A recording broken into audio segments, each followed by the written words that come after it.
Hello, and thanks for signing up for Hands-On Map Making for Journalists, How to Use Geographical Data to Improve Your Stories. It's from the Knight Center for Journalism in the Americas, and I'm John Keefe. I'll be your guide during these 4 weeks.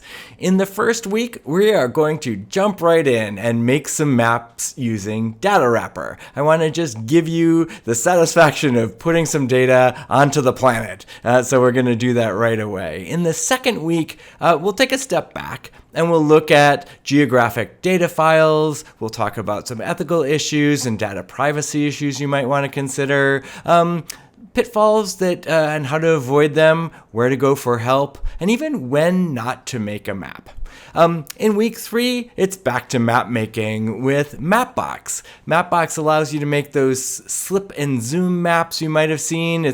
They're a lot like Google Maps, but it's a different company.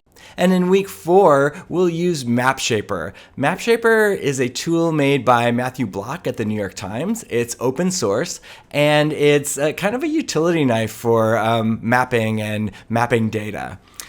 In order to do this class, you're going to need to sign up for 3 services, 2 of which we just talked about. So one is Data Wrapper. You want to go to datawrapper.de. Go ahead and make an account. You can sign up with your email and with a lot of different accounts, including your Microsoft account or Twitter account. Just make sure to remember which one you used. That's the key point, that one. Also, you'll want to sign up for a Mapbox account. Mapbox also is a commercial service, but we're not going to get into making enough maps to have to pay for anything. So we'll be using their free services. Go to mapbox.com and sign up there. And also, we'll be using Glitch. Glitch is like a computer in the cloud, and it's a way that we can work with coding and data, and we'll all be using the same computer. So it doesn't matter if you have a Mac or a PC or Linux, we'll all be using these computers in the cloud, and that way I'll be able to walk you through all of the steps. We're going to use data along the way, and I will give you URLs for downloading the data when we need it, so you don't have to worry about that. But you should also look at your own data. Think about finding a data set that you can play with to try out some of these techniques yourself.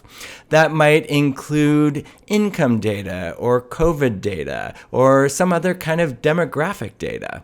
And then you'll want to make sure that that data has a geography column. So something like a state or counties or neighborhoods, blocks, postal codes, something that represents different places on the planet. Preferably something that you know something about, right? So either it's your state or your country, or maybe it's an area you've done stories on.